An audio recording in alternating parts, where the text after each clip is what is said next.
This is Hemant. And Jessica. And you're listening to the Friendly Atheist Podcast. Please go to patreon.com/Friendly Atheist Podcast to support this show. Let me give a huge shout out to some of our more recent Patreon donors. They include Lynn T., Eric W., Conrad D., Elizabeth S., Michelle K., Kevin C., Ivan D., Karen M., Vinyl M., Miss Shelley C., Payne Strumpet, I read what you type in, Stephen R., Andrew B., Makoto Ninja, Dr. Dank Brew, wow, and Sarah H. Thanks so much for your support. We appreciate Thank you, everybody. I think I heard Kevin Costner in there. Oh, yeah. Glad to know he's a fan. I'm a big baseball fan myself. And for the next, after this episode, for the next 3 weeks, because of summertime traveling, Jess and I won't be in a position to record live every week. However, we have 3 different episodes coming up because they're still brand new, because why would we leave you with nothing? We've never missed a week. And we never will. Today. I will record this with Jess's corpse. Not today, Death. And so you will have new episodes, God, but we won't be so back boring, just for you like talking at my rotting corpse. I And know. the dog just slowly eating my toes. What? Why would I say that? Do you want to start again? No. Okay. So you will have 3 weeks of new episodes, but then we'll be back with current event stuff in like a month. Happy summer. Yeah. My mental health is going to thank me. Yes. So first time we've recorded an evening in a I while. know. Cheers. Cheers. Got some There's wine this time. You're going to need it based on might stuff we're have going to to talk snag a about. second bottle That's okay. if it's necessary. Let me start with the big meeting of the Southern Baptist Convention. It happened this week. They have a meeting once a year where all the Southern Baptist leaders get together. Was there a fight? There was. It was a brawl on the floor. They were deciding. What were they deciding? What were they fighting? Whether women are allowed in their churches anymore. That actually is true. So here's the thing. I'm going to be talking with Bob Smetana of Religion News Service next week about this because he was there. He knows this world left and right. But for now, we could talk about it because we talk about everything regardless of how much we know about it. I don't know anything, and I'm willing to believe whatever bullshit you feed me, Excellent, excellent. So let's start, I think, with the sexism. So the first thing they did. A great appetizer for any podcast. On Tuesday, so the people who attend, your church can say, oh, we're affiliated with the Southern Baptist Convention. Yep. We're going to send Pastor Bob to the convention as our delegate. They're called messengers, whatever. Messenger Bob. And all of those leaders who are there, they get to vote on the stuff that comes up. Okay. So one of the things they were going to vote on... Is it like a one per church situation, or are we looking at like an electoral college where some of them get more than others for some reason? If you're a messenger, your vote counts, and pretty much everyone is one messenger. Okay. So it's one church, one vote. Yeah. Just like the founding fathers. Of the menfolk. So one of the issues on the table, day 1 of 2, was, well, we have a church in Virginia, the First Baptist Church of Alexandria, and this church has a woman on their staff who serves as pastor for children and women. Excuse me? She calls herself a pastor. But wait, the bigger issue here... I bet a woman should be silent. The bigger issue here is that on their website, there is a statement that says, I'm going to read this in full. Oh, boy. Like, what does our church believe about the role of women in ministry? Here's what they said. We believe the testimony of Scripture not only permits women to serve in the offices of pastor and deacon, but confirms this with examples by name. In this regard, the early church was bold in overturning the cultural norms of its day, and we are similarly confident and grateful that God equips women to serve the current church too, as he has for generations past. Okay. I mean... Yeah. So women can have a role in ministry. I trust that their references to the Bible are accurate because, again, up for grabs. Not a scholar. But yeah, absolutely. Great. So women rule, boys rule. Sure. Love the church. So everyone saw we don't love that this woman has the title of pastor, but we really don't like the fact that you say on your website women are equal. Ugh. And because equally yoked, more like. She's been... I had to high five Jess for what she calls a quote joke. I didn't expect him to stop talking and do it. That was one of the best moments of my life. This church has existed for 100+ years. Yeah. This woman has been a pastor at this church forever. Yeah. I think they asked the church, like, hey, I know she's pastor of children and women. Yeah. But, like, she can hold domain over other women, if right? needed, would she also, like, become pastor, like the head pastor? Is she like the third string goalie in the NHL that they keep and it's just like some dude in from a the beer stand. league? Yeah. Yeah, they're like, no, I mean, she's a pastor, and if we decided Put me in, coach. if we needed a, like, head pastor, she could be a head pastor Sure. too, but she's not right now. And they're like, but you do have that on your website. And they're like, yeah.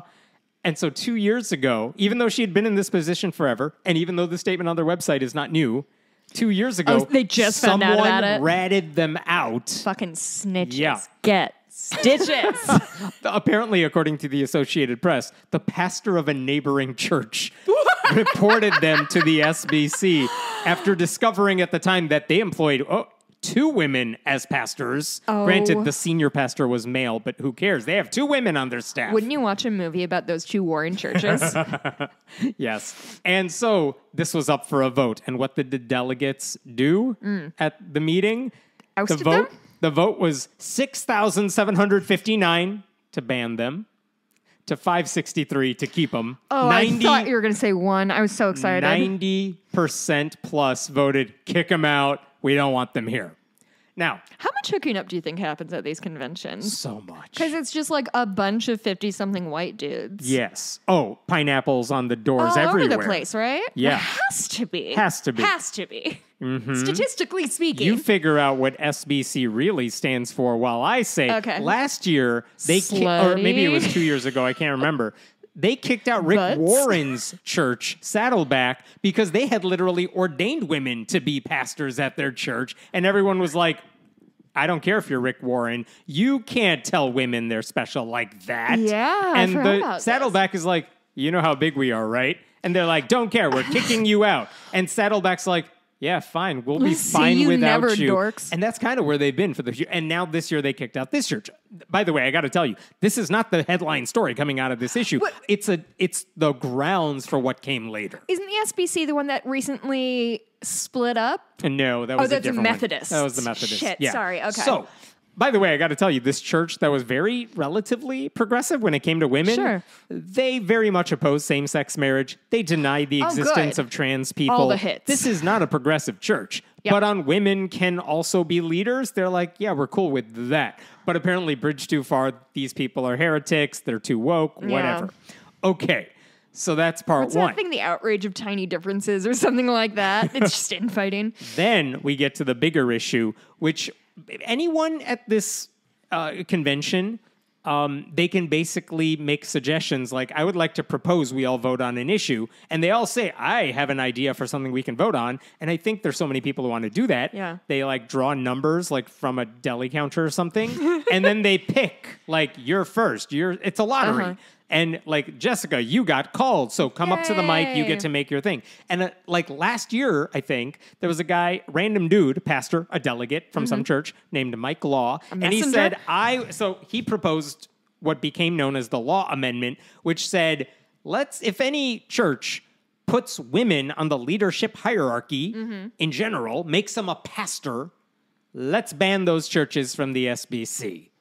Cool. And the thing is, they sound like a fun club that I want to be a part of. When you propose an amendment like that, this is like, can we add this to the Constitution of the Baptists? Yeah. And to do that, you got to get a 2/3 vote 2 years in a row.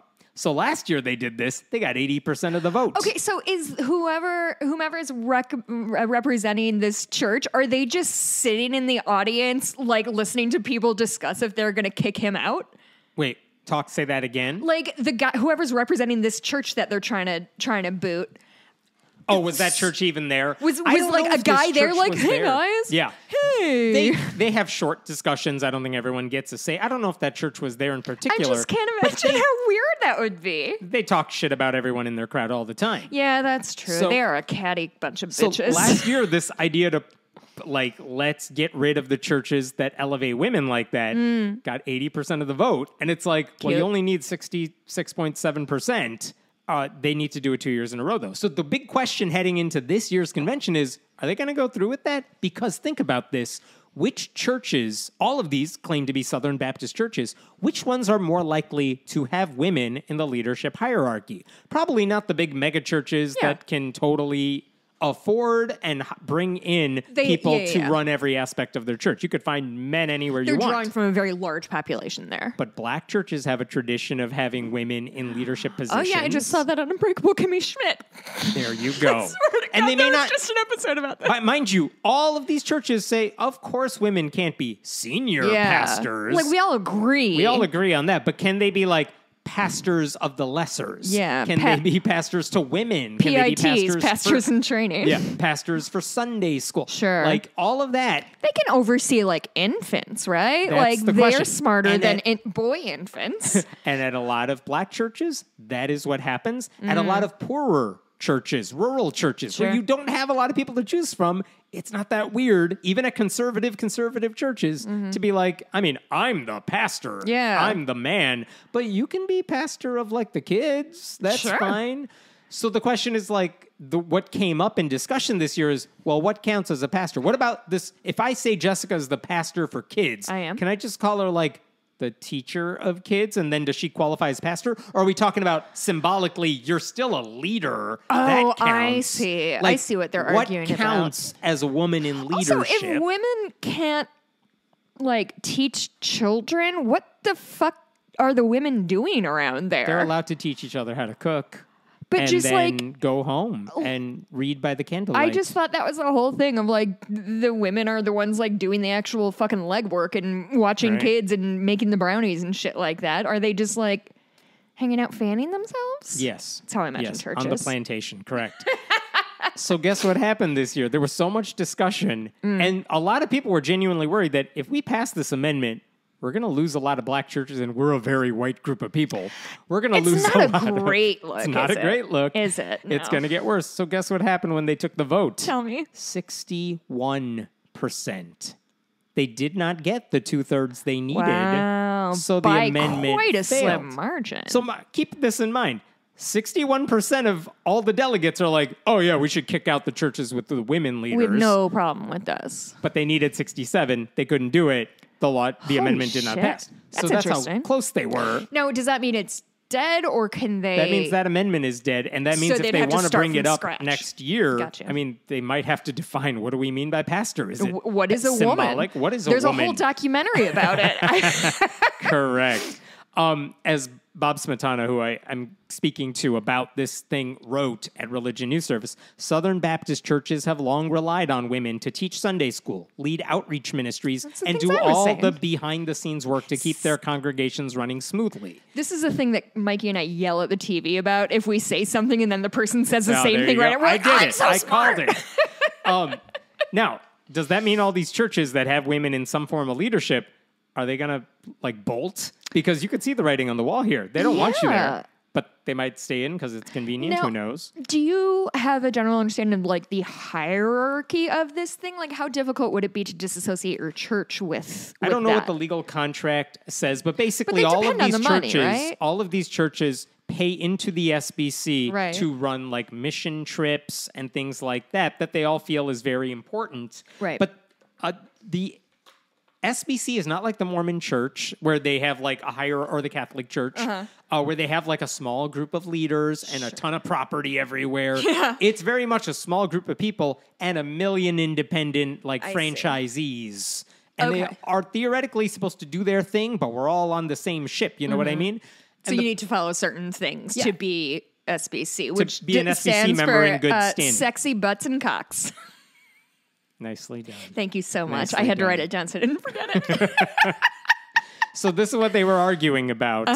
This is what this is where they're at. Yeah. This is what they spent 2 days fighting about. God. Should women be allowed to lead? Mind you, we'll get to this, but sexual abuse is rampant in the SBC. But this is what they were talking about. So for a majority of delegates, not 2/3, but a majority, they felt it was better to have women labeled as servants and just get them do the same work, I guess. On the back of one woman with like pastor. It wasn't even about that church. No, that it church, wasn't. That church was out regardless. Why did they get such an overwhelming vote? Because this church said women could be leaders. Yeah. And maybe this woman who's the pastor of kids. And so they're saying, get out and stay out. They were all like, oh, no, you're out. But what about the pastors who are like, well, she's an associate pastor? She doesn't really lead the church. They're like, yeah, but we see her title. We see the name tag. And it's scary. Has pastor. Can't allow that. Yeah. So that was what this debate was all about. God, what a wild thing to wrap up a weekend with, huh? In the middle of the week, mind you, middle of the week they did this. Okay. How long is this convention? 2 days. Let me tell you what else they did. Middle of the week. Fucking dorks. They just want to get off work. Sundays are busy. Yeah, that's a very fair point. Yes. Mind you, a bunch of churches are people.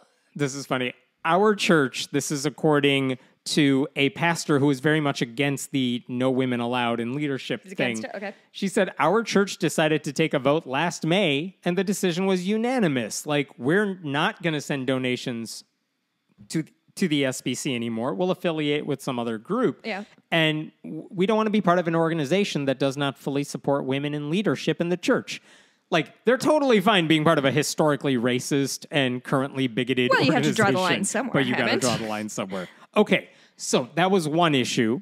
Here's another one. They voted on a resolution, not binding, not in the Constitution, just hey, we have a resolution on how we feel about things. And the resolution was about in vitro fertilization. Oh. And if you need a reminder, the Alabama Supreme Court said IVF counts as abortion. It's murder. You can't do it. Alabama was like, oh, shit, this is going to be bad for the Republicans here. All right, they passed a law saying IVF is cool, you guys. Oh, they did. Good for them. But also, like, whatever. We know this is temporary and you're trying to cover your ass here. Oh, that's so good. What did the SBC say about this? Their resolution that was up for a vote said, in vitro fertilization most often engages in the destruction of embryonic human life and increasingly engages in dehumanizing methods for determining suitability of life and genetic sorting based on notions of genetic fitness and parental preferences. Uh-oh. Then they said, estimates suggest that between 1 million and 1.5 million human beings are currently stored in cryogenic freezers in an embryonic state throughout the U.S. I thought they called it a cryo nursery. With most unquestionably destined for eventual destruction. Therefore, we resolve that all of us call on Southern Baptists to reaffirm the unconditional value and right to life of every human being, including those in an embryonic stage, and to only utilize reproductive technologies consistent with that affirmation. We're recording late today because, well, first of all, we're recording late because Hemmant fucked up his dates like 3 weeks ago. But more specifically, today, I was downtown with my mom's family, extended family, doing the architecture tour, the Wendell one, which is super fun. I was the only dork who was like watching the buildings. A Chicago landmark. Yes, it honestly fucking rules. I would do it once a week. Anyway, my cousin's twin daughters, who are 14, were there, who were conceived through in vitro fertilization. So what should I say to them? I believe the SBC says they need to be destroyed because they should never have been antithetical conceived.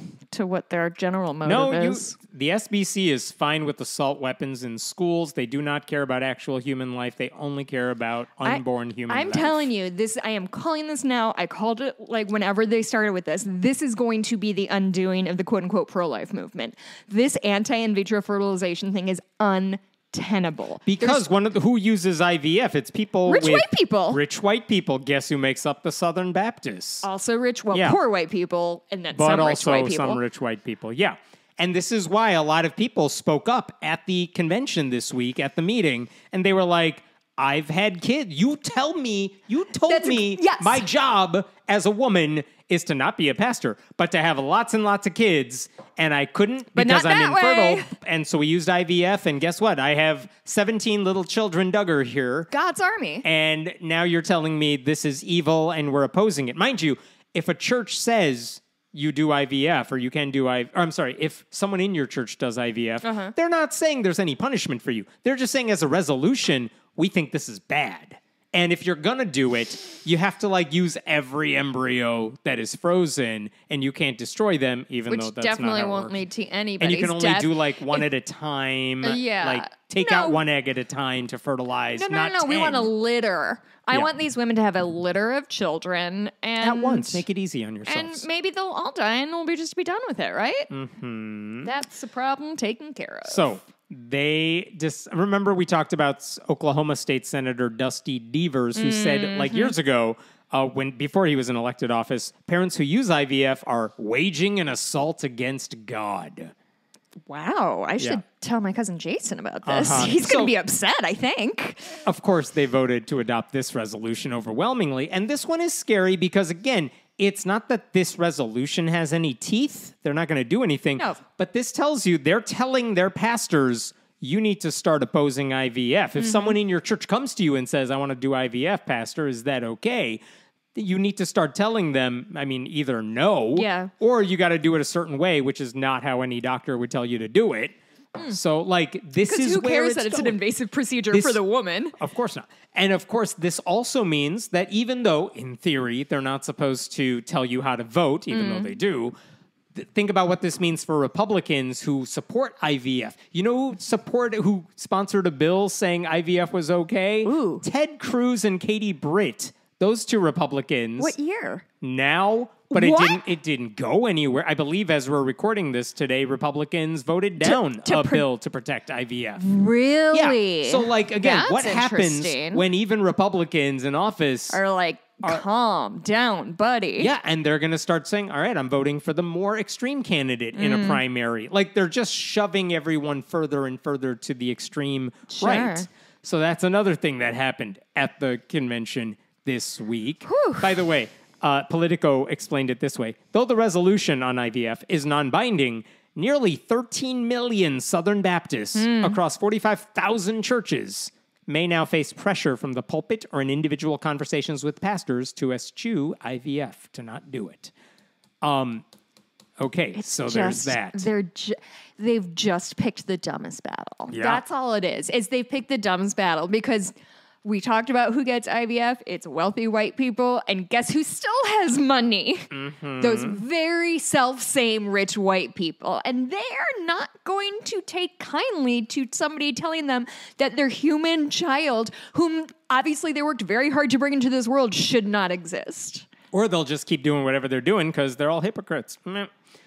Okay, there's another issue too.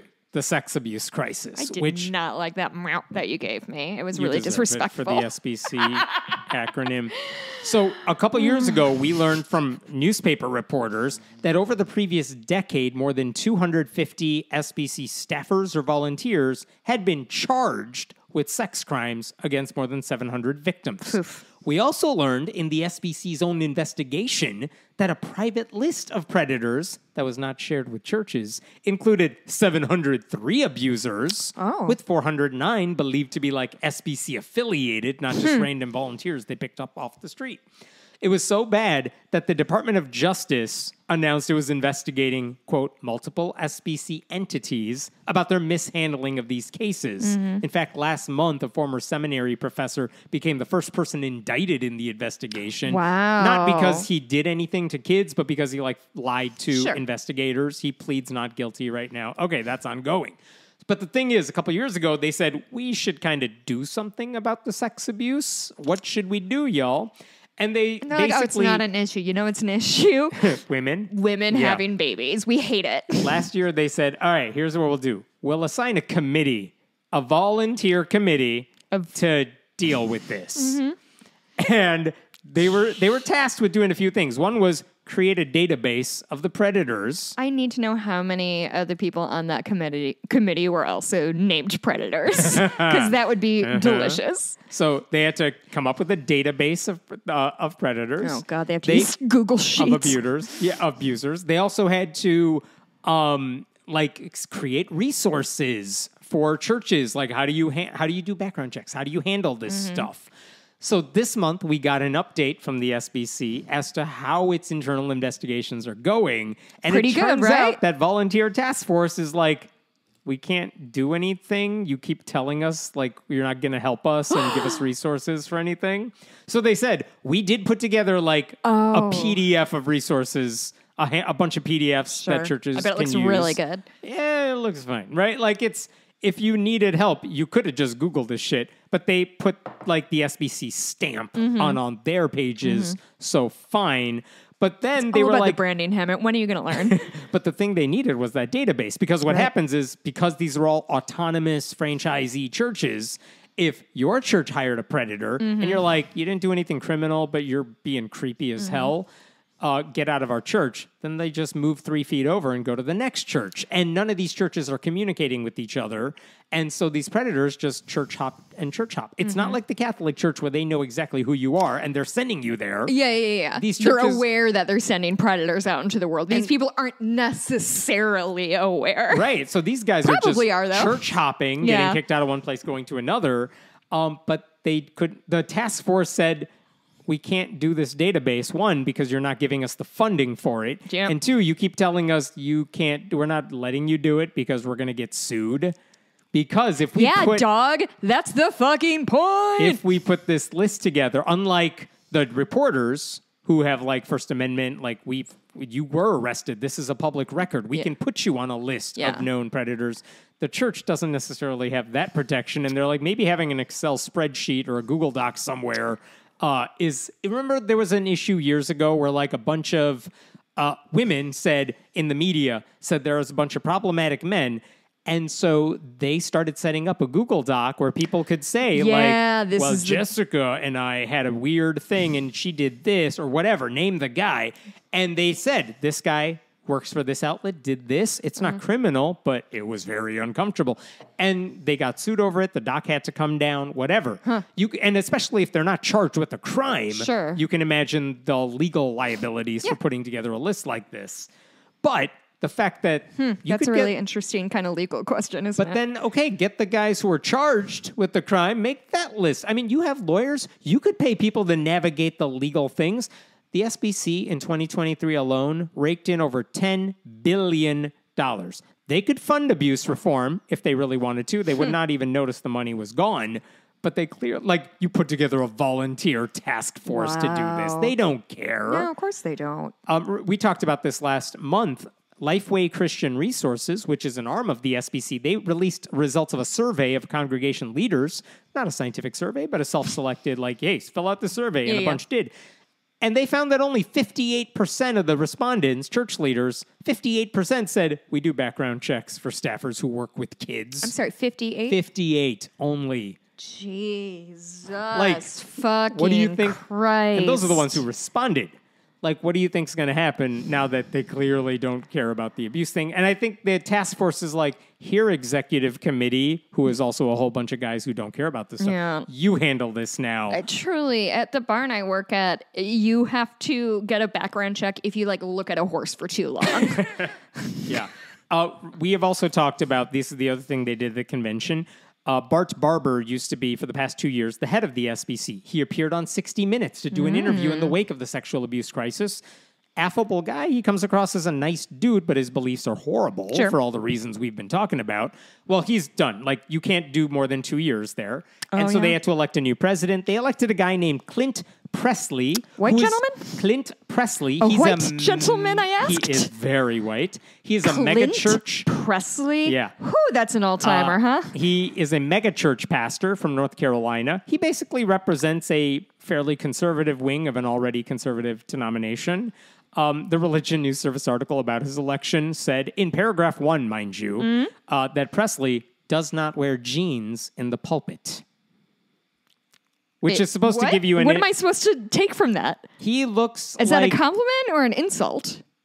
There's a lot of jokes about megachurch pastors who wear the skinny jeans and are hip and cool. This guy's oh hell no, we're not doing that. I wear a fucking suit on Sunday. I wear a three-piece suit with a vest, damn it. This is church. That makes him better? So he's just super conservative in a denomination of other conservative This dudes. feels very much like the covenant marriage thing. Of who can I'm better than you. Who can make themselves the least comfortable in the room. Yeah. Oh, by the way, a volunteer at this guy's megachurch was arrested arrested in May. Oh, no. For what? For what? Take a guess. Child porn? Sexual abuse Oh. of his own daughter. Worse. Now, so much worse. To his credit, to Clint Presley's credit, when the daughter came to church officials and said, this is what my dad is doing to me, they went to secular authorities. They reported the guy. The guy was later arrested. That's good. As far as I can tell, they handled this the only way they could have done. They informed the church of what happened. They said, this guy's been working for us for a long time, but this is the first time we're hearing about this, so we're telling you. So if you know anything, please tell us. Oof. Great. They handled it the right way. No complaints about how they handled it. But I'm just saying, this is what happens. And actually, Clint Presley said during this week, like, you know what helped us deal with this issue? Background issues? Those resources that were stamped with the SBC task force. Hey, see? It's all about the branding. Apparently, what did I tell you? had he not gotten the PDFs from the task force, he would not have had any idea what to do. Who knew? I'll close this up. I'll wrap this up with this, which is that, as we talked about not that long ago, membership in the Southern Baptist Convention is at a 47-year low. In 2003, they had a record high 16.3 million members. Last year, the most recent year we have numbers for, it dropped to 12.99 million. Oh, couldn't get it over that goal line, huh? It just dropped down. They haven't hit that number since like the 70s or something. Yikes. That's 17 straight years of declining membership. I wonder why. And yeah, now they're doing all this stuff. And the question is, you would think they're making these reforms and changes because it'll be better for them in the long term. And it's like, what did you guys decide this week? Oh, right. No women leaders. Oh, we're just going to pump the brakes real hard on any kind of progress. We'll punt on the sexual abuse stuff, but we got some PDFs. That's next year. That's next year's problem. 2025, it's our year. I can feel it.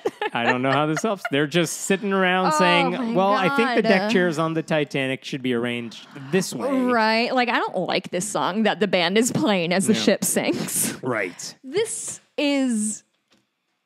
It always shocks me. It'll never, ever, ever cease to shock me when men who are in positions of power just act so fucking... They're like, only men can lead. We're the leaders. Hey, it's me, man, leading man.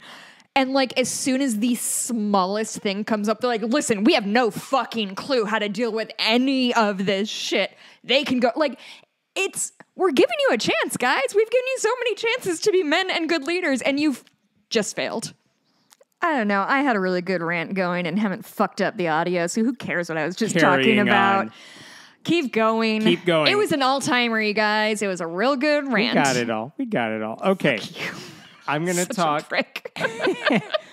I've been drinking 3 sips of wine. Truly, he does this every time. I'm going to talk about a story that happened in Texas this week. A Texas woman, her name is Marie Ramos. She tried going to a church service, but then she was kicked out of it. Oh, no. Why was she kicked out of it? Trans? Nope. Satanic? No. She actually wanted to go. Was she a tall lady? No. They found that threatening? And they found it. And she sat in the front. No. Exactly. She was blocking views. She's blind. And she goes everywhere with the help of her service dog, Betty, who, like other service animals, is very good. Is trained for these situations. What a good girl. And she said... Do you have a picture of Betty over there? I don't have a picture of Betty. But Marie told a local news outlet, I had somebody say to me on Sunday, well, I'm not denying you. I'm denying your service animal. Which well, is by illegal. extension, you are denying me because Betty and I are a cohesive unit. Oh, my fucking There was Christ. just this feeling of being turned away, this feeling of embarrassment, this feeling of being excluded from something. Well, also this feeling of having the law being broken at you, like violating the ADA pretty hard. No, What? And here's why. The reporter... Our church is not... Okay, you tell me. That's right. The reporter who did the segment on this, now she did not name the church in her news article. Because she wrote... that tea. I know. She wrote, I'm not naming the church because, quote, the organization did not break any laws. And she explained correctly that the Americans with Disabilities Act does allow service animals in all public places, but of course, churches are not public and they don't have to play by those rules. Like the church was well within its rights to tell Ramos to get out, just as they could with like gay people or trans people or black people or anyone else they feel are beneath them. So what was their justification? So according to Ramos, She was told her dog can't enter the building because 1, there's a live band, and 2, there are flashing lights, and those would not be appropriate for a service animal, they told her. I don't think that's how it works, and I also don't think it's your decision. That's the thing. Like, why is the church making that call for her instead of letting her hear, like, people tend to be pretty paternalistic about people with disabilities, which is always disappointing. Like, why not just tell her, look, this has a band and flashing lights. Is Are you that going to be okay? okay? And then let her make the call on whether she's going to be okay with that. She knows her service animal better than they do. And also, if service dogs can guide people who are blind through traffic and crowded places, I feel like they're literally trained to deal with loud noises and bright lights. I used to ride the Green Line, with a service dog almost every day. He was a poodle, real cute dog, always in the same car as me, real chill. So it was frustrating, though, that this, even though they didn't break the law, the news outlet did not name the church. Being a Because dick why not name the church? Why wouldn't they name the church? Where is she? She's in Texas. Well, guess what? I did find the church. However, you did not. I'm very good at what I do. I found the church. Here's the problem. I wanted... You're like a real journalist. You know anyone told you that? I'm not saying What that. if you won a Pulitzer? Yes, for finding out which church everyone was shitting on. We should win a Pulitzer. Let's put that on our dream board. Sure, I'll send them an email. So... No, the thing is, like, I heard people talking about which church it was. I emailed, seriously, everyone I could think of involved in this story or who knew this blind woman saying, give me confirmation this is the church. I emailed the church saying, I heard you kicked out a blind woman. What up with that? Do you email people from, like, friendlyatheist@gmail? No, or it's is from it my from personal... your... I don't have other emails that I actually use. You just have that one email and then our shared email. Yeah, and I don't use our shared email either for the podcast. So, That's wild. No, you don't. So I'm just like, yeah, whatever. Just let me know.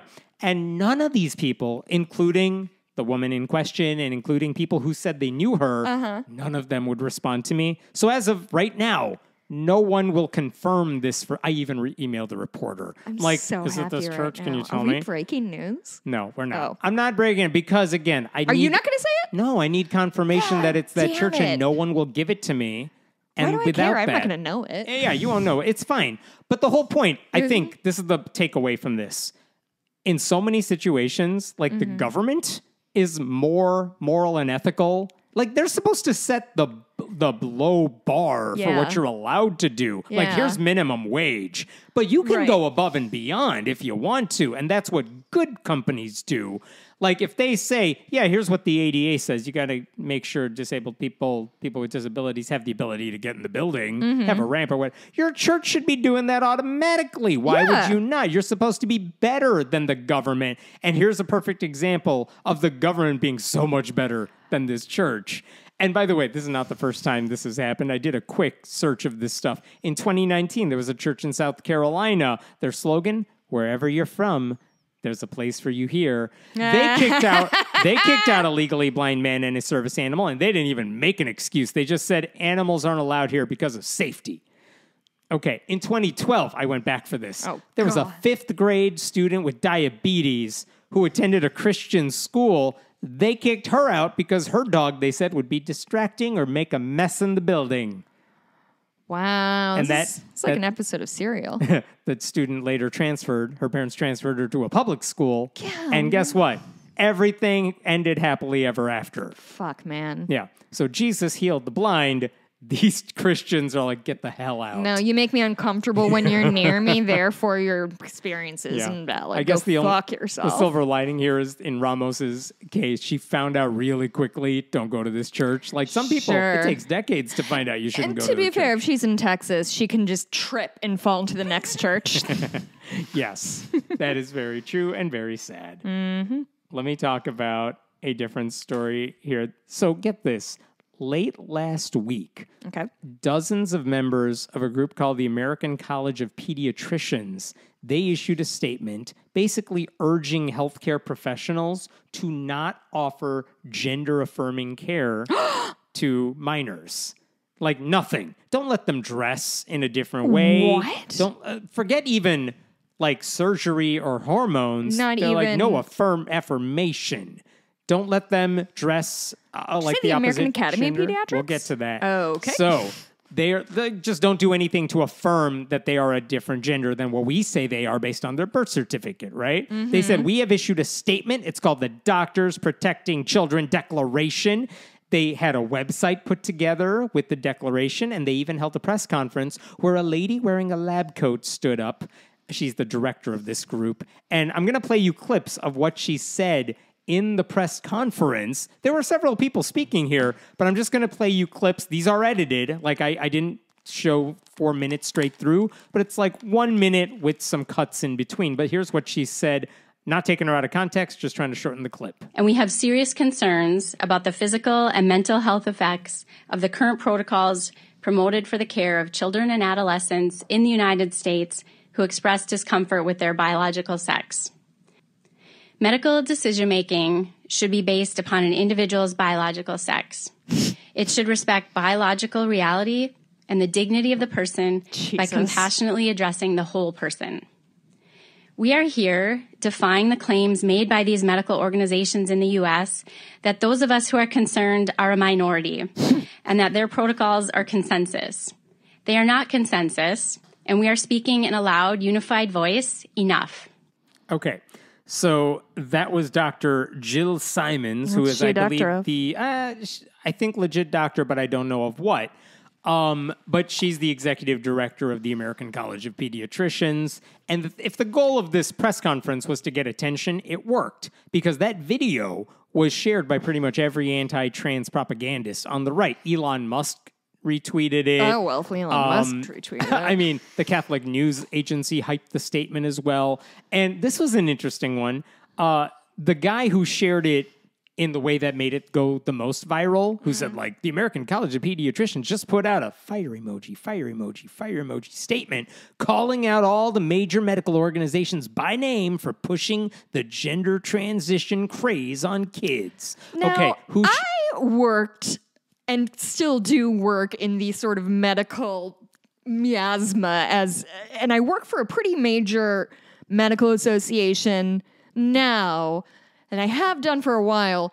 I have not heard of this American College of Pediatricians. I have not heard of these. I've heard of the American Association of Pediatrics. That's a very interesting observation, which you should hold on to for 1 minute. Oh, sorry. Did I screw up your storytelling narrative? Yeah. So one of the other people who shared this story, he's not the only one, but one I want to point out, Michael Shermer. Fuck you, my nemesis! The guy who runs Skeptic magazine, who said, this is my personal nemesis. Yes, he said, this is huge. U.S. pediatricians are finally acknowledging what physicians and medical scientists in the UK and EU affirmed last year on gender transition. Do you know I lost Michael Shermer, what's his fucking name? Yep. Shermer. A job speaking at one of the medical places. We were having a conference, and they're like, oh, we might bring Michael Shermer. And I was like, hey, gang. Google him. If you want to do a quick Google-areno on him. And then the next week, they're like, actually, we rescinded our invite. Yes. And it's the best thing I've ever done. He's my fucking nemesis. He's such a prick. I hate that guy. So, going back to your observation a second ago, you've never heard of this organization. Well, that too. You've never heard of this organization, and there's a reason. This is not a legitimate organization representing the field of pediatrics. It's basically no different than the one mom who runs 1 Million Moms, the right-wing hate group. Remember, someone reminded me of this. When COVID was happening, do you remember there were a handful of people wearing white doctor coats, and they showed up outside like the White House or the Capitol? They're like, we're the frontline doctors of America, and we say, like, don't get vaccinated, and it's all a hoax, and stuff like this. And one of those ladies was like a conspiracy theorist, and like there were like 8 or 10 doctors who were like, yeah, and one of them later became the current Surgeon General of Florida, because Ron DeSantis. Well, they're all insane. Christ, of course he did. But the thing is, when you just get a small group of people and you give them all white coats, and you're like, we're all doctors, and we all say that everything's a conspiracy. Well, that's what this group is. This group, if you want to join the American College of Pediatricians or whatever they are, you have to basically accept a certain set of ideologies, such as abstinence only is the only way to go with sex. They oppose same-sex marriage. Obviously. They reject vaccine mandates. They link homosexuality with pedophilia. Obviously. They support gay conversion therapy. They think trans There's identities... scare quotes. That's his voice there. Yeah, they claim trans identities are a mental illness. The Southern Poverty Law Center labeled them a hate group. And again, even if you think, well, who cares? It's one group calling them a hate group. Well, the whole point of that is they have the receipts to back it up. Obviously. Because you can just quote what this group says. And according to leaked documents obtained by Wired magazine last year, guess how many members this group had in 2022? Ooh. Across the country. Across the country? All the pediatricians here. 69. Close. Yeah. 700.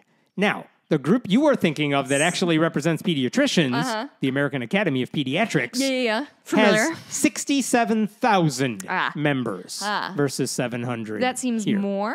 This is like And also real? this is like the Flat Earth Society versus like whatever the NASA? Yeah, like NASA. Like, there's a group that is respected by scientists everywhere and professionals everywhere because they actually take this shit seriously. Yeah. And then there's a small fringe group, some of whom have real medical licenses, but guess what? It's a small group of them who are like, yeah, I'm a MAGA cultist also, and they belong to this group. I meant to quote what you said to me like 6 months ago. Not everybody graduated at the top of their class from medical school. Listen, They had to go somewhere. if you ever want to get a prescription, you find the guy who graduated at the bottom. He'll do anything you want. Yeah. Anyway, Buy him a beer. the ACP, the fake one, Yeah. they decided like 2 decades ago, let's just mimic the name and website and mission of the actual AAP to basically trick. It's like the crisis pregnancy centers in the abortion world. 100%. Like, yeah, let's yeah, just yeah. give them Waterleaf is near us. the facade of it, and people will think they're coming to the legitimate place, but they're not. When I wear a stethoscope around my neck at work, people ask me if I'm a vet, and I always say, Yep, that's how it works. If you wear a why did stethoscope, they do you're it? legally a doctor. They did it because they wanted people to accept their recommendations on everything from abortion policy to LGBTQ issues. Well, if or they at least- can't persuade the people in charge, they can just lie. That's step 2. or they could piggyback on the credibility of the legit AAP by basically every time there's a medical issue and some reporter's like, well, what do the pediatricians say about this? Let me go to the AAP. But because I'm a reporter and I work at a shitty news outlet, I need to make sure I cover both sides of the story. Let me go to the fringe crazy group Yeah. of the lady in a lab coat and see what she says. Their voice matters too. Be objective. So the thing is, idiots have fallen for this trick. And you know, one way of measuring this, besides Shermer tweets about it, Yeah. it's that Fucking asshole. this fake ACP group's annual report, which they put out, they had a thing in the document that measured their success. How did they measure success? How many children died? I'm so sorry. That was terrible. Yeah, the graph just went up and up, and they're like, jackpot. So sorry. That And was then they horrible. said abortion is wrong. I must have been like breaking down vaccines, Social like media eliminating. hits. Social Go media hits. Fuck yourself. You know we're successful because look at how many people are sharing our Facebook fake posts. Okay, as somebody, again, I sit in on a lot of medical conferences and jargon.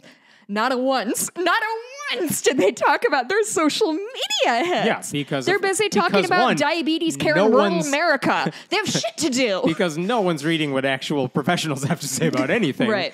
But like, here's the thing. No one should be paying attention to what a conservative hate group that only cares about ideology, not science, has Yeah. to say about anything, much less trans people. But there are people who responded to me online who are like, well, who cares if they're a fake group? Because what they're saying is legitimate.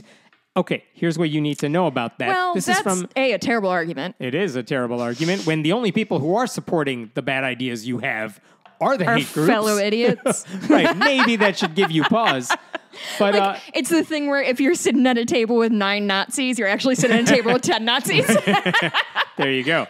Here's what Scientific American summarized all this in 2022 about this issue. I just want to read what they said because they summarized it well. The truth is that data from more than a dozen studies of more than 30,000 trans and gender diverse young people consistently show that access to gender affirming care is associated with better mental health outcomes. Okay. And that lack of access to such care is associated with higher rates of suicidality, depression, and self-harming behavior. Major medical associations, including, wait for it, Oh boy. the American Academy of Pediatrics, Hey. the legit one, the American Academy of Child and Adolescent Psychiatry, the Endocrine Society, the American Medical Association, the American Psychological Association, and the American Psychiatric Association have published policy those all real statements. things? Yes, have published policy statements and guidelines on how to provide age-appropriate, gender-affirming care. All of those medical societies find such care to be evidence-based and medically necessary. That's the takeaway from this. Like, there are differences of opinion when it comes to which care is appropriate at which age, but those decisions should ultimately be made by doctors and patients, guided by what the experts in those fields have to say, not conservatives who, by definition, do not accept trans identities or who think children can't possibly know if they're LGBTQ. Like, you would never go to a Catholic priest for sex advice, and you don't ask members of the ACP how to help LGBTQ people, because why are you wasting your time asking ignorant people about the subject? I'm so sorry, Hammond. You really had a good head of steam, but people absolutely ask their priests for sex advice. I do not know what to tell you. I don't know what to tell you. It's horrible. Yes.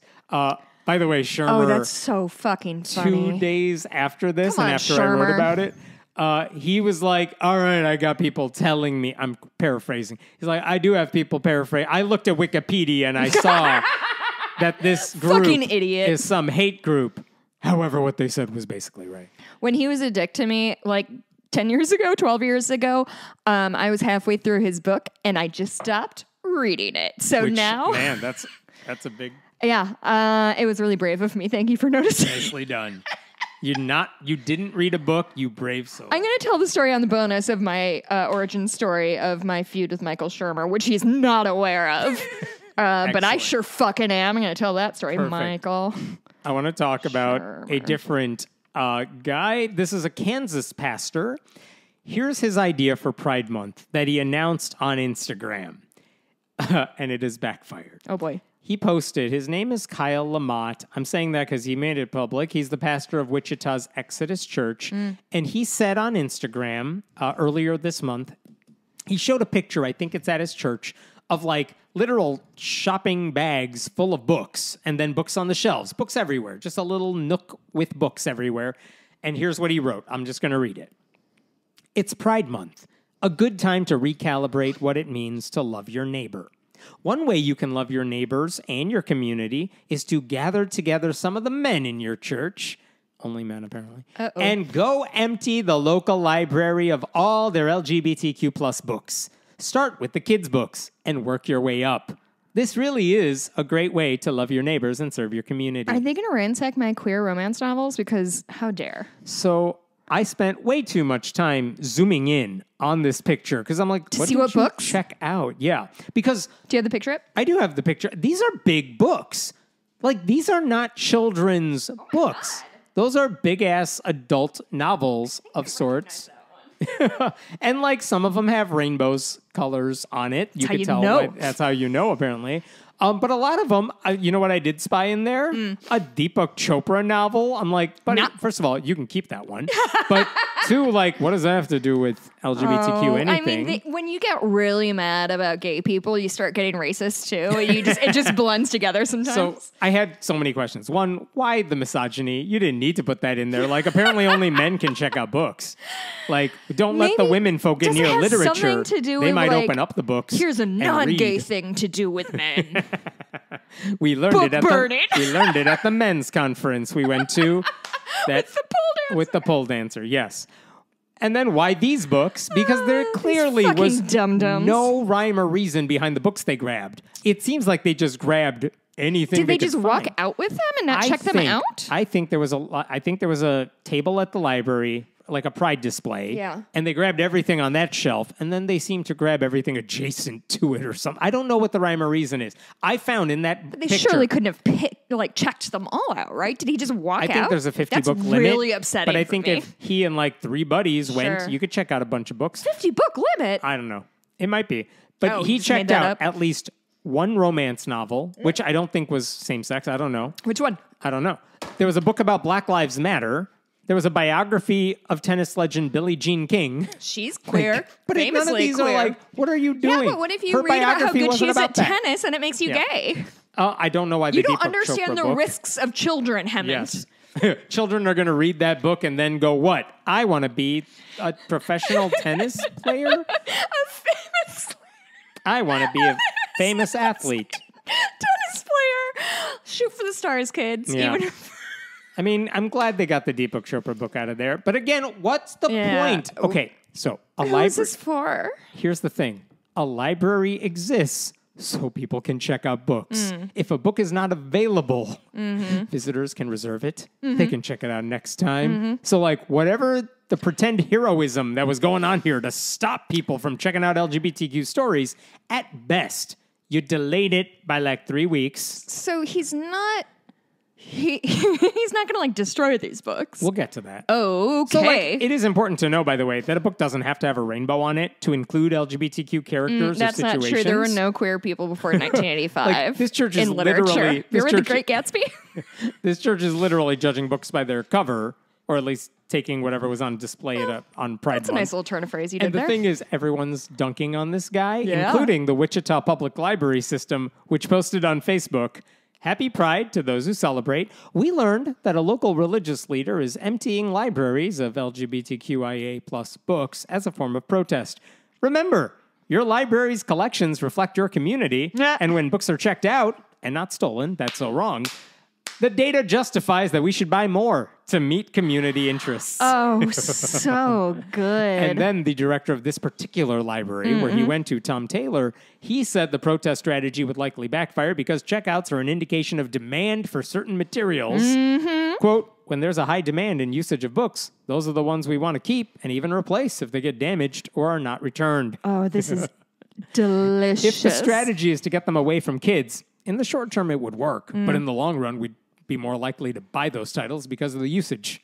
I'm just thinking about, I bet it's the same library that BTK got caught at. That's all I can think about when you said Wichita Library.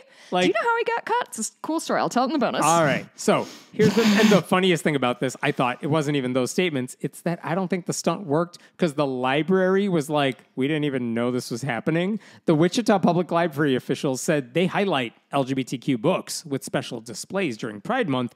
They have not noticed an unusual uptick in checkouts at Wichita branches, which is the equivalent of you sleeping with someone and they saying like, wait, Have is we met? that it? Oh, like, no! Like, we didn't know you did anything there. And that's how this library system is treating this pastor. I'm so happy about Okay. this. So, after all this happened, Oh, my Christ. the pastor, Yeah. Lamont, he shuts down his public Instagram account. Oh. Because, I mean, I wanted to know what he was Some thinking. people aren't I ready wanted- for the truth. I wanted to know what he was going to do with the books. I wanted to know, like, this is backfiring on Mm-hmm. you, right? Like, and also, what's the point? Do you understand why even best case scenario, this is never going to work?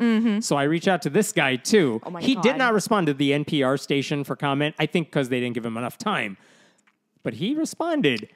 And Humble brag much? there you go. He responded. Yeah. We spoke over the course of days What? online, like via email, and then eventually this week on the phone. I had a story ready You to go. talk to people on the phone? I had a draft of a story ready to go, but I'm like, well, if he's gonna talk to me, Yeah. like let me see what he says. I'll hold off on posting anything. I had an idea of what I was gonna write, and we talked, and he requested, like he said, I will answer your questions so you can have something, but like let's talk off the record. I was like, yeah, sure, let's talk off the record. And I'll honor that. That's fine. We talked on the phone. What he allowed me to make public is a couple things. Okay, first, he wants everyone to know he is not going to destroy these books. He Okay. will return them. He had every intention of returning them. He knew that he wasn't going to stop kids from reading these books eventually if they wanted to. Like, this is a short-term thing. And the church has no plans to burn the books or anything like that. He literally was just, check them out, whatever. Okay. Now, I asked him, you know this is backfiring, right? And like, come on. You know this is a dumb idea. He said, I'm quoting, I don't think the plan backfired at all. No, the truth is I rarely check Instagram. However, when I stumbled upon the comments fomenting on my post, they were not kind, I decided it was best to turn down the delightful commentary. I'm like, okay, I get that if you're not used to people like shitting on you on social media. Being the main character in social media sucks. Yeah, fine. I assume. It's never happened to me. So I get that. Yeah. I get why you shut your Instagram down. But come on, that checking out books, like that's the library's incentive to buy more. Basically, what he said is, I have no control over what the library is ever going to buy. I have no control over what they like. These You are have a books they little bought. control.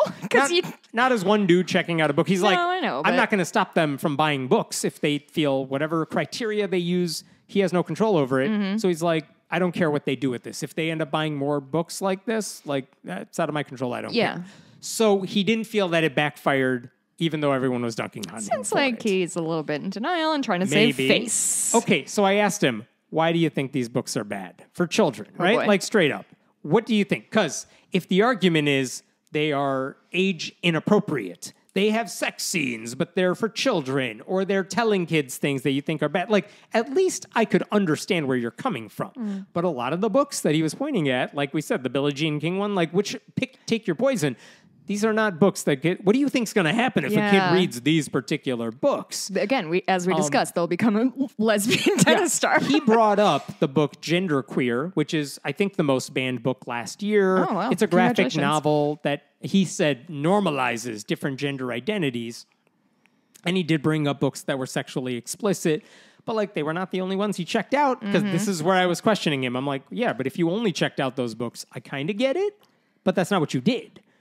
Also, Yeah. they're not like being assigned in school. Well, like yeah, these ones. he Like, wasn't what are being you mad about? Just forgive the pun. He wasn't being discriminatory about the Right. books he picked. It was Right. just kind of I'm like, sweep the table. What about books that just have gay characters in them? What about books that give voice to feelings a lot of young people have? What especially about when Lord they're of the questioning? Rings? Because Don't tell me those hobbits weren't getting at it. yes. What about the kids who are Actually, like this is reading a, these like, a books? I've never widely seen Lord of the accepted Rings. thing. I don't know. Wait, really? I don't have 20 hours to spare to watch You did 3 when you movies were extended cuts. 22. This is accurate. Yeah. So, what about kids like who feel? Do you wanna watch it with a me? lot of the no. The Come on. authors who write these books say, I wrote this book because when I was a kid having these questions, I there were needed this no book. resources. I needed this book. Like, what about that? What about the fact that many of these authors say specifically those things? They want to offer comfort to kids who may be struggling. So here's what he said, because it wasn't LGBTQ people he said he had a problem with. It was the ideology. So he gave the boilerplate Christian response. ideology. Here's what he said. Oh, boy. I think there could be some misunderstanding here. Oh. My worry doesn't stem from reading about LGBTQ issues or characters. No. It's about trying to love our community by the no is in there. It's about trying to love our community by helping protect the hearts and minds of children from an ideology that has an insidious appetite. Some will hear of this and interpret it as a personal or hateful act. Nothing could be further from the truth. To the contrary, I am convinced that humanity is fully realized and flourishes in union with the incarnated Christ. This guy needs an editor so Ideologies, fucking bad. I did promise him if you respond to my questions, I will print them in full.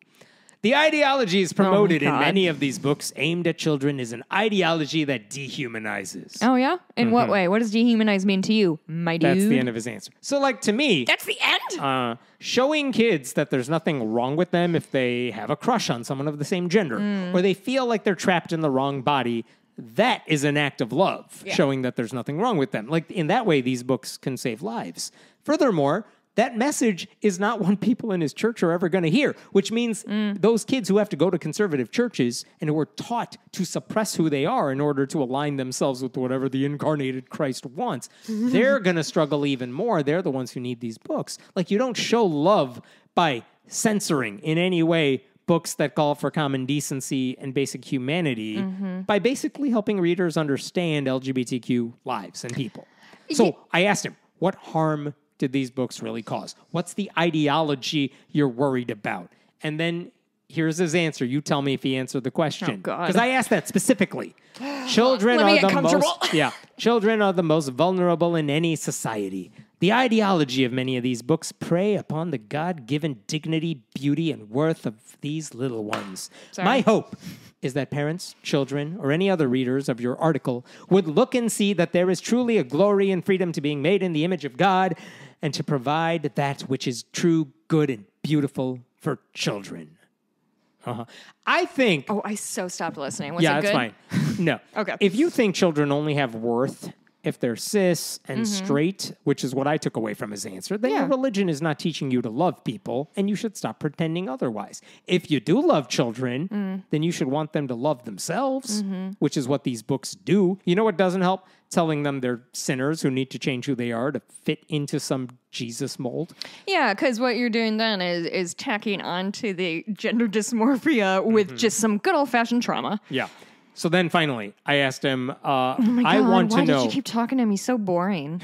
I asked him, okay, if a bunch of atheists in December Oh my God. said, let's go to a library, let's check out every Christian book, not because we want to read it, but like we just want to stop all the Christians from reading it. Not quite the same situation, but you get the idea. Like you would get to him. I'm like, you would get angry about that, right? Like you would call that persecution. You would say that. He said, as a Christian pastor, I happily affirm the principle of liberty in literary pursuits. If atheists wish to peruse all the Christian texts, let them. After all, the truth has a funny way of revealing itself regardless of one's intentions. This man is a fucking dum-dum, and you wasted a lot of time on him. The first sentence there. I happily affirm the principle of liberty in literary pursuits. This is a hilarious man who thing needs to a say. thesaurus taken out of his miserable hands. That line is hilarious because the whole reason we were talking in the first place is because he wanted to prevent children from checking out books he didn't personally like. And now he's like, I affirm the principle of liberty in literary pursuits. He has no fucking clue what's going on. This man has lost the plot in such a real way. I told him, by the way, repeatedly, privately and not and publicly, I'm like, you know that's the response, which is everything you're saying. Because those were my first reactions, too. You're a prick?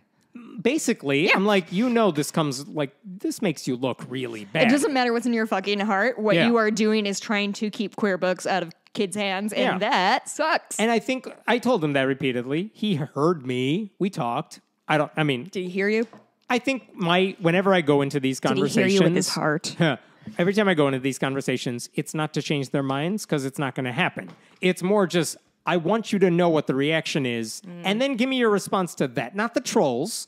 Like, fuck the trolls who are saying nasty things to this guy. They were doxing him in some ways, going after his family. Screw that. Not a fan of that. Not cool. I'm saying, okay, here's where I'm coming from. I'm telling you, you know where I stand. I am an atheist, supportive of LGBTQ rights. Like, we don't agree on that. We're not going to change each other's minds on that. Okay, that said, for the purposes you were aiming for, I don't think it works. Here's why. And he heard me, and he tried to respond to them. This is what his response was. Oh my God, there's more? No, there isn't more. I think all of this, though, it tells you a lot about just their mindset. Because instead of facing reality, some guys like him just want to shield people from certain ideas, and censorship is a tool. This is how they deal with sex. Like abstinence. You can't learn anything. We're against comprehensive sex ed. Climate change, like, nope, God's cool with the earth. God made it. We're all good. Like, just close your eyes, shut your ears. Everything will be fine. I think he believes, I'm saying this, not him.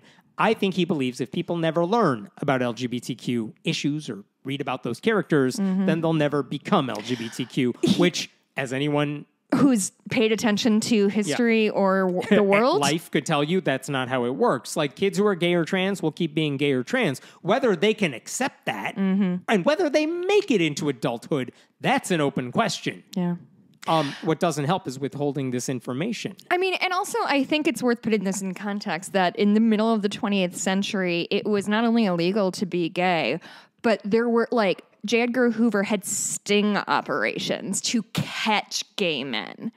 And like to the point that they blackmailed a sitting senator because his son was gay. And that senator ended up dying by suicide because they both we are not so far off from gay being illegal. And these people are having this existential crisis because the last, 5 years, all of a sudden people are like, oh, maybe we shouldn't be terrified to be who we are because that fucking blows. But I just, like, the same way we need to put, like, race issues in context, in understanding when Japanese internment camps happened, when Jim Crow happened, when the civil rights things left. They're not learning them in church. We need to understand our history to understand why we need a pride parade. Yeah. And, like, even the fucking St. Patrick's parade, the Irish used to be treated like shit. And we've forgotten that, and all it is now is an excuse for, like, Chicagoland suburbanites to get shit-faced and dye the river green, which I learned today. Very safe for the river on my tour. Very nice. It's Sisyphusian, isn't it? Like, they're just not willing to understand that the world is slightly different now. And they don't want to. And it's in a positive way. Like, it's so, I don't know why it is so scary for, I guess, white men, because they're in a position of power just necessarily, why they're so scared of queer people or black people or whatever, because, like, y'all are the one who are saying that everything should be, like, it's a meritocracy and the best rise to the top. So why are you so fucking scared? I will say, after I posted that article, which I told him, like, I'm posting this and I'm going to tell people how I think about it. But if you respond to my co-host is going to really make fun of you. Yeah, but I also told him I have my thoughts too. I'm telling you what they are in advance, yeah. but I am going to share them, and it's everything we've been talking about. But he knows. I do have some questions, and if you give me your answers, unless you're going to take advantage and try to proselytize like Ray Comfort style and just shove it in, I'll print your answers in full. People can see them. I'm not going to edit them or anything. And he wrote to me and texted me and said, Are you texting with him right now while we're recording? No, but he said, I read your piece. Thanks for keeping your word. You just got that? That was last week. Oh. Or whenever I wrote this, like earlier in the week. That's really cool. That's so, nice I mean, that he read it. Yeah. I didn't take him out of context. I quoted him, but also I'm not... Responded to it. Yeah.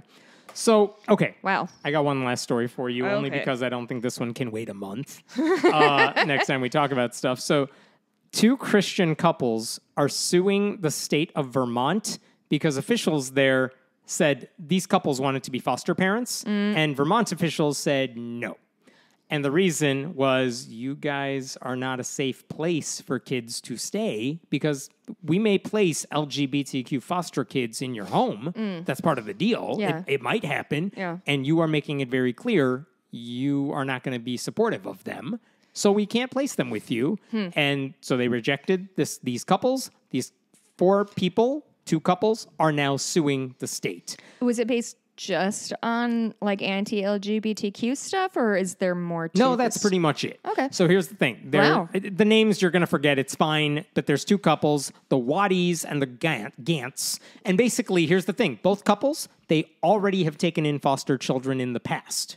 And as far as I know, fine, good. I admire people who are like, I'm going to take in foster children or adopt children. That's a hard thing to do. Very. And they did it. Good for them.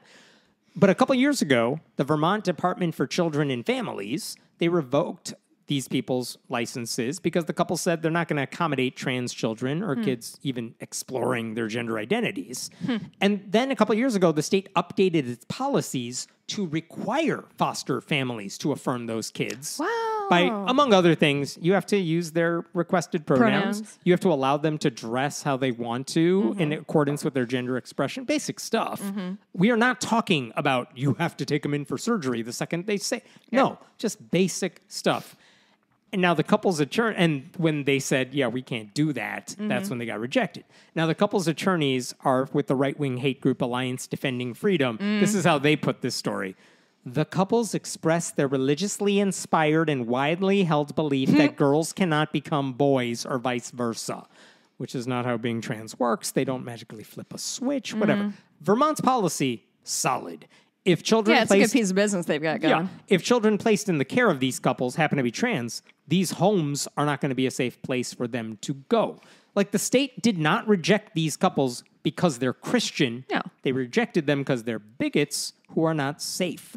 Christianity is just the excuse these people are using to justify their bigotry. Yeah. And by the way, it's the state's obligation to make sure children in the foster care system who are already going through shit are placed with families that will love and care for them unconditionally. And these 2 couples were adamant, like, we're not going to be safe if they are these types of kids. Like, here's the specifics. The Waddies said, It's spelled W-U-O-T-I, Wati. They said they will refuse to affirm trans identities. They will not attend pride parades. And when they were asked, like on a scale of 1 to 5, when it comes to like accepting and supporting LGBTQ kids, they said 3. Sure. The woman, Real strong stance. Real brave of you, Waddies. Katie, the woman in this couple, said, "I understand what they're a those straight kids." couple? Oh, I know. Wow. She said, "I understand what they're going through because I used to have, quote, same-sex attraction and gender dysphoria, but I, quote, eventually grew out of my discomfort."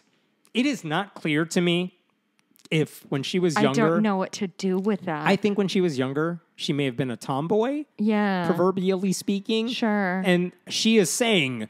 Well, I had a crush on a girl, but like, whatever, I got over it. Well, bisexuality is a real thing. It could be, yeah. Maybe she is, who knows? Yeah. But like the gender dysphoria, maybe you like some traditionally boy stuff and you're confused because you go to a church. I mean, I can definitely see as a kid if you say have a lot of brothers or male friends that you want to fit in with that. Like, yeah, of course. I guess my point is maybe I'm saying it wrong. When she says I had same-sex attraction and gender dysphoria, I don't know what that means when she says it. Because I don't know if she knows what it actually means. So that was that. The other couple, the Gants, they openly said they don't even think trans people exist. They said they don't believe, quote, that gender identity can diverge from a person's biological sex. Wow. They also said we're not going to pride parades. We're not going to use someone's pronouns, whatever. Why did they mention pride parades? Because Vermont says caregivers must facilitate access to LGBTQ organizations and events in the community if the children request it. Holy shit, Vermont. And it's telling that these Should I couples... move to Vermont? Yeah. It's or telling... New Hampshire. It's like Vermont, but worse roads. And flipped over. And in this case, the Vermont said, yeah, you have to take them to organizations or events if they request it. And it's telling that these Christian couples are like, so like pride parades. It's like, yeah, that's an option, but like there are other ways you could meet other people. Like it's not just the most extreme Go to type fucking Pride Night at the minor league baseball game near you. It's not hard. All right. So even if these couples are fine in other areas, and from all I could tell from what was available, they seem fine in other areas, the state cannot place kids in homes where they might suffer even more.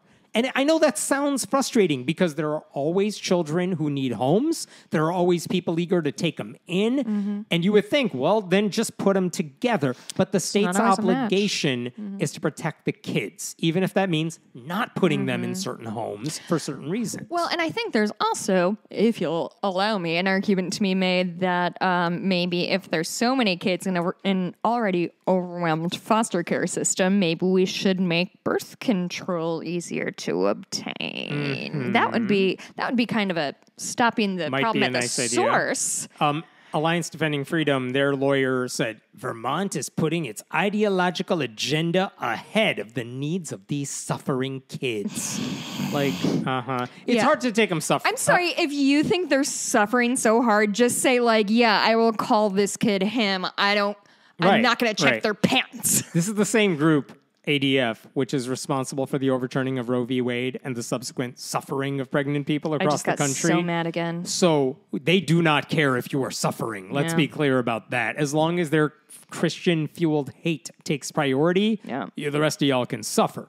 So their lawsuit paints these couples as sympathetic figures. The men are pastors. We're told they just hold traditional religious beliefs about human sexuality, which is the euphemism for being bigots. Which you can hold whatever beliefs you want. You just can't project it on a child. And by the way, the same Christians said they wouldn't stand for kids questioning their biological gender or adopting hairstyles that didn't conform to gender stereotypes. Oh, boy. That's dumb. And even beyond that, this is all in the lawsuit. The couple say they are religiously motivated to share their beliefs about our God-given human nature with their future foster or adopted children, so long as their children are willing to listen. Which is a nice caveat to include. I hate these people. Can I beat them up personally? Nope. I'm very strong these days. I get the caveat, but it suggests that until the kids actively say no to the parents who took them in, they're totally going to proselytize to these kids. They are taking in potential targets. Just imagine being a 12-year-old and ending up in one of these foster homes and just being like, are you fucking kidding me? And if your parents are preaching at you, what do you think you're going to do? Say, please stop? Kids love to do everything their parents say, so I'm sure it's going to go well for just everybody in that household. Yeah, so that's why the state revoked their licenses. Even though they had worked together and taken in kids in the past, once these policies came into effect, the state's like, well, now Sucks you to can't suck. be. Yeah, and they didn't get rid of them because they are Christians. It's because of the bigotry. And by the way, Vermont is fine placing kids in the homes of Christian families. They do it all the time. There's no evidence I could find of them ever saying no to a Christian family for being Christian. Yeah. Like, there's no religious discrimination here. They just didn't make the cut. Right. I was reminded of, like, white high school students blaming affirmative action for why they didn't get accepted to an Ivy League college, even though their grades were mediocre. Well, it's definitely not my fault. It's everyone else's fault. Yeah. Like, and by the way, the ADF lawsuit also says, due to their Christian beliefs, Brian and Katie cannot say or do anything that contradicts their faith. They cannot? They cannot. What happens if they do? I Do they don't- turn to salt? Right? But in Vermont, like, there are also rules that say you can't use physical abuse to keep kids in line, which a lot of fundamentalists... My Christian God tells me that I should beat the shit out of my This kids. is the question. A lot of fundy families say, no, you need to, if you spare the rod, Spare the spoil rod, the spoil child. the child. So you got to hit your kids to raise good children. So if a family is rejected for that reason, is that religious discrimination or is that protecting the kids from physical abuse, right? Like, the fact is religion cannot be used as your immunity to get away with bad behavior. And we talked about this months ago. Oregon recently cut ties with the Christian ministry they were working with, sending money shelter? to. It housed foster children because it was reported, one, they were misusing funds, but also they were abusing children. And the state was like, yeah, we'll work with this ministry, because for secular reasons, they're doing good work. But as soon as they started doing bad things in the name of Jesus, didn't matter about the Jesus part, they're doing bad things. Right. So we can't work with you. So the bulk of the lawsuit is just praising these couples, telling you their qualifications, which no one's arguing about. Like, they seem like fine, capable parents for kids who are not LGBTQ, unless you think, like, maybe not having bigots is also good for straight children and cis I also children. think that, like, you know, a kid doesn't deserve to be preached at just because it's just no good. Here's the thing to think about also. Imagine if the state placed trans kids in their homes, and because these couples deny trans identities, the children later commit self-harm. There would be outrage against the state for knowingly placing those kids in a home that was never going to accept them. And even if the odds of that happening are minimal, like, the government's job is preventing that situation from happening to the best of their abilities. If you know these couples are not going to accept trans children in their homes, then you have an obligation to reject their applications, right? Yep. Like, this is a rejection of two Christian couples who believe their religion should allow them to skip to the front of the line and ignore the rules that are in place for the kids' best interests. Yeah, we see it time and time again around COVID, around all these things of just like, no, I don't want to, and I'm a Christian, so fuck you. Yeah. It really is. It's pretty bad. And by the way, it doesn't mean, even despite everything we said, this is a federal case, which means, you know, the courts are rigged in Republicans' favor. They have a lot of Trump justices who may see this case. And because of that, just because Vermont's right on principle, right on the legal standing, doesn't mean they're going to necessarily win. Yeah, you never know, but By the way, I hope. there was one quotation in Vermont Public is the outlet, and someone from Vermont's Family Services Division gave a statement, and he said the Family Services Division is here to serve all and upholds that expectation for both its staff as well as the foster parents who agree to take on the care of our youth in our custody.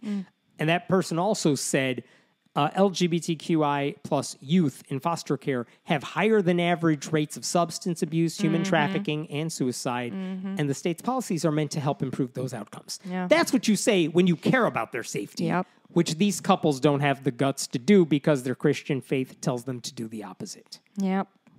That's Anyway. too bad.